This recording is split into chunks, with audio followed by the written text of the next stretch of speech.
که ملک خفه کېږي د اړه د خدای ټک وچوي، که وزیر خفه کېږي او که حاجي صاحب خفه کېږي د زکات والا حاجي صاحب خفه کېږي نو خدای دې داسې خفه کړه چې ډول چې ته خوشحاله شوی نه یې.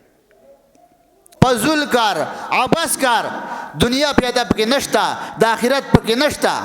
لکه لډو منظرې یا په دغه میدان باندې کېنه، میدان کې چې ما ورته کېنو غیبت کوو، غیبت حرام دی، بهتان پردې غیبت خپل صفت. موږ تاسو دې درجې ته راورسېدلو، په موږ او تاسو کې د صفت دی نشته، په خپله د ځان صفت کوو. دا ډېر غټ کم عقل سړی دی چې په خپله ځان صفت کوي، دا ډېر بېوقوفه دی. او انشاءالله دا به وایو که ملک خفه کېږي د اړه د خدای ټک وچوي، که وزیر خفه کېږي او که حاجي صاحب خفه کېږي د زکات والا حاجي صاحب خفه کېږي نو خدای دې داسې خفه کړه چې ډول چې ته خوشحاله شوی نه یې.